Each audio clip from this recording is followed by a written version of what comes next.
नमस्कार दर्शक बंधु, आपणଙ୍କୁ आम चैनल को स्वागत। पवित्र मार्गशीर मासरे माँ लक्ष्मी करिवे आपणଙ୍କ उपरे कृपा।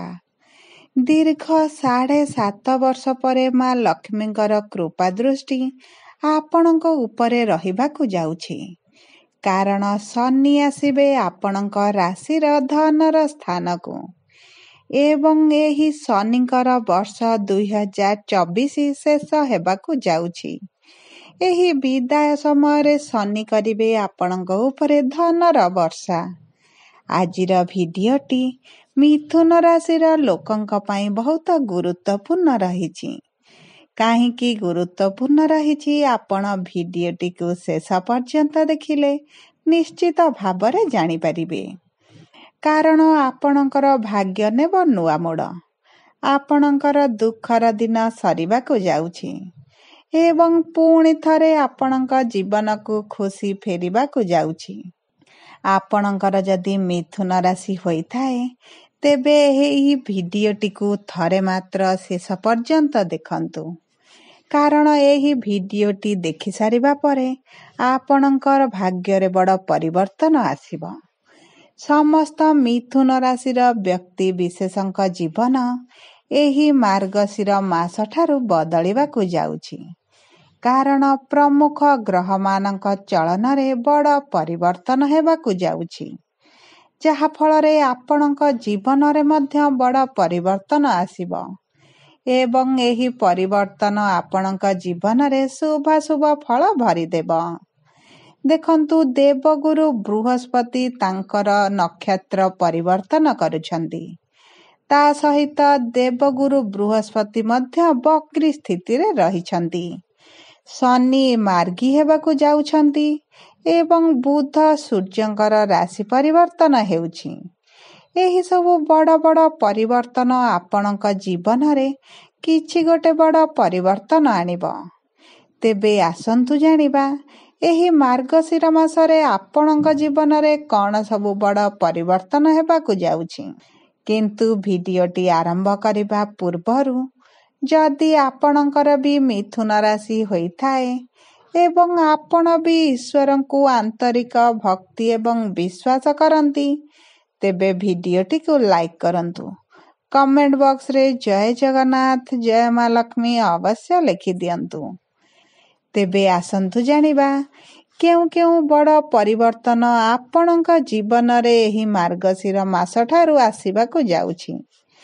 देखंतु पूर्वरु आपणଙ୍କର स्वास्थ्य बहुत खराब रहुथिला। आपण आर्थिक समस्या देई गति करुथिले। आपण ऋण आनिथिले किंतु एपर्यंत आपण ऋण सुझी पारु नाहंती। ऋणर भारटी आपणଙ୍କ उपरे बढ़ी बढ़ी चलीछि। ऋण को केंद्र करी अर्थ को केंद्र करी आपणଙ୍କ परिवार रे खुशीर वातावरण रही नाही। शिक्षा क्षेत्र रे मध्य समान समस्या देखा जाउछि। आपणଙ୍କର अजथा खर्च गुड़ाए होई जाउछि। समाज रे आपणଙ୍କର मान सम्मान नाही। आपणको चाकरी प्राप्ति रे मध्य असुविधार सामना करिबाकु पडुछि। संतान संततिंक पई आपण बहुत चिंतित रहुछंती। व्यापार वाणिज्य रे लॉस आपणଙ୍କର देखा जाउछि। प्रेम जीवन रे समस्या चलीछि। आपणଙ୍କ दाम्पत्य जीवन रे सबु बेले कलह लागि रहुछि, जहा फल रे आपण दुश्चिंता रे रहुछंती। तेबे एही भली जहा भी समस्या आपणଙ୍କ जीवन रे चालुथिला ताहा एबे दूर हेबाकु जाउछि। आपणଙ୍କ जीवन रे पुणी थरे खुशी फेरिबाकु जाउछि।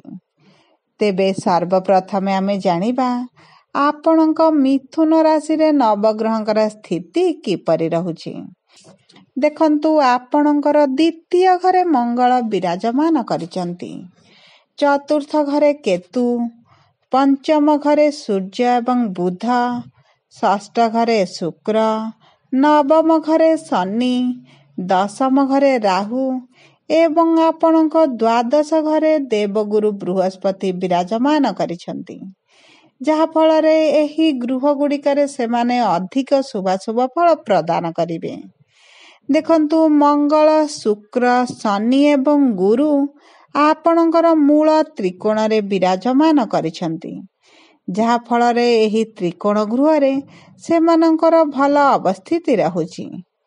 ଦେଖନ୍ତୁ, ଆପଣଙ୍କର ଦ୍ୱିତୀୟ ଘରେ ମଙ୍ଗଳ ବିରାଜମାନ କରିଛନ୍ତି। ଦ୍ୱିତୀୟ ଘର ହେଲା ଆପଣଙ୍କ ଧନର ଘର, ଆପଣଙ୍କ ବାଣୀର ଘର, ଆପଣଙ୍କ କାର୍ମିକ ଘର। ଏହି ସମୟ ମଧ୍ୟରେ ଆପଣଙ୍କର ଧନ ଆମଦାନୀ ବଢ଼ିଯିବ। ଆପଣ ଅର୍ଥ ସଞ୍ଚୟ କରିବା ଆରମ୍ଭ କରିବେ। ଦେଖନ୍ତୁ, ଆପଣ ଏହି ମାର୍ଗଶିର ମାସ ପରେ ଋଣ ଶୁଝିବା ପାଇଁ ସକ୍ଷମ ହେବେ। ଆପଣଙ୍କର ପରିବାରରେ ଅର୍ଥକୁ କେନ୍ଦ୍ର କରି ଯେଉଁ ପରିସ୍ଥିତି ଏବେ ଚାଲିଛି, ସେଥିରେ ସୁଧାର ଆସିବ ଏବଂ ଧୀରେ ଧୀରେ ଆପଣ ଋଣ ମୁକ୍ତ ହେବା ଆରମ୍ଭ କରିବେ। କିନ୍ତୁ ଆପଣ ଆପଣଙ୍କ ଅର୍ଥ ସଞ୍ଚୟ ପ୍ରତି ଅଧିକ ଧ୍ୟାନ ଦିଅନ୍ତୁ। ଦେଖନ୍ତୁ, ଆପଣଙ୍କର ଖର୍ଚ୍ଚର ଗୃହରେ ଦେବଗୁରୁ ବୃହସ୍ପତି ବିରାଜମାନ ହୋଇଛନ୍ତି। ଖର୍ଚ୍ଚର ଗୃହ ହେଲା ଆପଣଙ୍କର ଦ୍ୱାଦଶ ଗୃହ। ଏହି ଗୃହରେ ଦେବଗୁରୁ ବୃହସ୍ପତି ଗୋଟେ ଶୁଭ ଗ୍ରହ ହୋଇଥିବାରୁ ଆପଣଙ୍କୁ ଶୁଭାଶୁଭ ଫଳ ପ୍ରଦାନ କରିବେ। ଆପଣଙ୍କର ଖର୍ଚ୍ଚରେ ରୋକ ଲଗାଇବେ। ଆପଣଙ୍କର ଯେଉଁ ଅଯଥା ଖର୍ଚ୍ଚ ଗୁଡ଼ାଏ ଚାଲିଛି, ତାହା ଧୀରେ ଧୀରେ କମିଯିବ। ଆପଣଙ୍କର ମନରେ ଅର୍ଥ ସଞ୍ଚୟ ପ୍ରତି ଆଗ୍ରହ ବଢ଼ିବ। ଆପଣ ଅଧିକ ପରିଶ୍ରମ କରିବା ପାଇଁ ଚେଷ୍ଟିତ ରହିବେ। ଅଧିକରୁ ଅଧିକ ଇନକମ୍ କରିବା ପାଇଁ ଇଚ୍ଛା ପ୍ରକାଶ କରିବେ। ଏବଂ ଦେଖନ୍ତୁ, ଆପଣଙ୍କର ଚତୁର୍ଥ ଘରେ କେତୁ ବିରାଜମାନ କରିଛନ୍ତି। ଏହି ସମୟ ମଧ୍ୟରେ ଆପଣଙ୍କ ମାଙ୍କ ଠାରୁ ଆପଣଙ୍କୁ କିଛି ଉପଦେଶ ମିଳିବ, ସାହାଯ୍ୟ ମିଳିବ। ଆପଣଙ୍କ ମାଙ୍କ ଶରୀରରେ ବଡ଼ ପରିବର୍ତ୍ତନ ଆସିବ।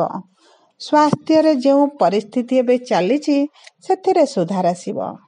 ଆପଣଙ୍କ ପାରିବାରିକ ସ୍ଥିତି ଭୋଗ ବିଳାସରେ ଅଧିକ ଅର୍ଥ ଆପଣ ଖର୍ଚ୍ଚ କରିବା କମାଇ ଦେବେ।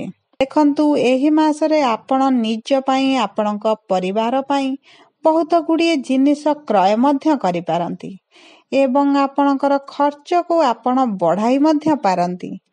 କାରଣ କେତୁ ଆପଣଙ୍କୁ ଭ୍ରମିତ କରାଇବେ। ଆପଣଙ୍କର ଖର୍ଚ୍ଚ କରାଇବାର ଆରମ୍ଭ କରିବେ। ଆପଣ ସେଥିପ୍ରତି ଟିକେ ଧ୍ୟାନ ଦେଲେ ଆପଣଙ୍କ ପାଇଁ ଭଲ ରହିବ। ଦେଖନ୍ତୁ, ଆପଣଙ୍କ ପ୍ରେମ ସମ୍ପର୍କ, ଶିକ୍ଷା, ବିଶେଷ ଭାବରେ ବୈବାହିକ ସମ୍ପର୍କରେ ବଡ଼ ପରିବର୍ତ୍ତନ ଆସିବ। ଆପଣଙ୍କର ପଞ୍ଚମ ଘରେ ବୁଧ ଏବଂ ସୂର୍ଯ୍ୟ ବିରାଜମାନ କରିଛନ୍ତି। ପଞ୍ଚମ ଘର ହେଲା ଶିକ୍ଷାର ଘର। ଯେଉଁମାନେ ଉଚ୍ଚ ଶିକ୍ଷା ପାଇଁ ଅଭିଳାଷ ରଖିଥିଲେ, ଏହି ମାର୍ଗଶିର ମାସ ପରେ ସେମାନଙ୍କର ଇଚ୍ଛା ପୂରଣ ହେବ। ଉଚ୍ଚ ଶିକ୍ଷା କରିପାରନ୍ତି, ବିଦେଶକୁ ମଧ୍ୟ ଯାତ୍ରା କରିପାରନ୍ତି। ତା ସହିତ ଯେଉଁ କୋର୍ସ ସେମାନେ କରିବାକୁ ଚାହୁଁଥିଲେ, ତାଙ୍କ ମନପସନ୍ଦର କୋର୍ସ ମଧ୍ୟ ସେମାନେ କରିପାରନ୍ତି। ଦେଖନ୍ତୁ, ବୈବାହିକ ଦମ୍ପତିଙ୍କ ଜୀବନରେ ବଡ଼ ପରିବର୍ତ୍ତନ ଆସିବାର କାରଣ ହେଲା ସନ୍ତାନଙ୍କୁ ନେଇ ଯଦି ସେମାନେ ଚିନ୍ତିତ ରହିଥିଲେ ଏବଂ ବହୁ ଚେଷ୍ଟା ପରେ ମଧ୍ୟ ସେମାନଙ୍କୁ ସନ୍ତାନ ପ୍ରାପ୍ତି ହୋଇପାରୁନଥିଲା, ଏହି ମାର୍ଗଶିର ମାସ ପରେ ସେମାନଙ୍କର ଶୁଭ ସମୟ ଆସୁଛି। ସନ୍ତାନ ପ୍ରାପ୍ତିର ଯୁଗ ରହିଛି। ଆପଣଙ୍କ ପ୍ରେମ ସମ୍ପର୍କରେ ମଧୁରତା ଆସିବ। କାରଣ ବୁଧ ଆପଣଙ୍କର ପଞ୍ଚମ ଘରେ ବସି ଆପଣଙ୍କର ବାଣୀକୁ ପ୍ରଭାବିତ କରିବେ, ଯାହାଫଳରେ ଆପଣଙ୍କ ସମ୍ପର୍କରେ ମଧୁରତା ବଢ଼ିବା ସହିତ ନିକଟତରତା ମଧ୍ୟ ବଢ଼ିଯିବ। ଆପଣ ପ୍ରେମ ସମ୍ପର୍କକୁ ବିବାହର ରୂପ ଦେବାକୁ ମଧ୍ୟ ଚାହିଁବେ। ଉଭୟ ଏହି ମାର୍ଗଶିର ମାସ ପରେ ବିବାହ ବନ୍ଧନରେ ବାନ୍ଧି ହୋଇପାରନ୍ତି। ଆପଣଙ୍କର ମାର୍ଗଶିର ମାସ ପରେ ରୋଗ, ଋଣ, ଶତ୍ରୁ ଉଭୟ କମିବା ଆରମ୍ଭ ହେବ। କାରଣ ଆପଣଙ୍କର ଷଷ୍ଠ ଘରେ ଶୁକ୍ର ବିରାଜମାନ କରିଛନ୍ତି। ଷଷ୍ଠ ଘର ହେଲା ଆପଣଙ୍କର ରୋଗ, ଋଣ, ଶତ୍ରୁର ଘର। ଶତ୍ରୁଙ୍କର ପ୍ରଭାବ କମିଯିବ। ଆପଣଙ୍କ ଋଣ ମଧ୍ୟ କମିବ। ଶରୀରରେ ଏନର୍ଜେଟିକ୍ ଫିଲ୍ କରିବେ। ଆପଣଙ୍କର ନବମ ଘରେ ଶନି ବିରାଜମାନ କରିଛନ୍ତି। ନବମ ଗୃହ ହେଲା ଆପଣଙ୍କର ଭାଗ୍ୟର ଗୃହ। ଶନି ଆପଣଙ୍କ ଭାଗ୍ୟରେ ବଡ଼ ପରିବର୍ତ୍ତନ ଆଣିବେ। ଆପଣ ଏହି ସମୟ ମଧ୍ୟରେ ଯେଉଁ କାର୍ଯ୍ୟ ଆରମ୍ଭ କରିବେ, ଆପଣଙ୍କୁ ସଫଳତା ମିଳିବ।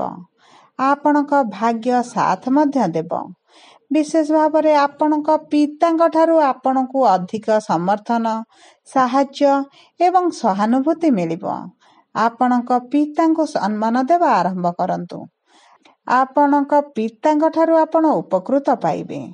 ତାହା ସହିତ ଦେଖନ୍ତୁ ଏହି ମାର୍ଗଶିର ମାସ ପରେ ଆପଣଙ୍କର ଆର୍ଥିକ ସ୍ଥିତିରେ ବଡ଼ ପରିବର୍ତ୍ତନ ନିଶ୍ଚିତ ଭାବରେ ଆସିବ। ବିଶେଷ ଭାବରେ ଛାତ୍ରଛାତ୍ରୀଙ୍କର ବଡ଼ ପରିବର୍ତ୍ତନ ଆସିବ। ଯଦି ଆପଣଙ୍କୁ ଆମ ଭିଡ଼ିଓଟି ପସନ୍ଦ ଆସିଥାଏ ଭିଡ଼ିଓଟିକୁ ଲାଇକ୍ କରନ୍ତୁ। କମେଣ୍ଟ ବକ୍ସରେ ଜୟ ଜଗନ୍ନାଥ ଜୟ ମା ଲକ୍ଷ୍ମୀ ଅବଶ୍ୟ ଲେଖିଦିଅନ୍ତୁ। ଯଦି ପ୍ରଥମ ଥର ଆମ ଚ୍ୟାନେଲକୁ ଆସିଛନ୍ତି ଚ୍ୟାନେଲଟିକୁ ସବସ୍କ୍ରାଇବ୍ କରନ୍ତୁ। ପାଖରେ ଥିବା ବେଲ୍ ଆଇକନକୁ ପ୍ରେସ୍ କରନ୍ତୁ। ଧନ୍ୟବାଦ।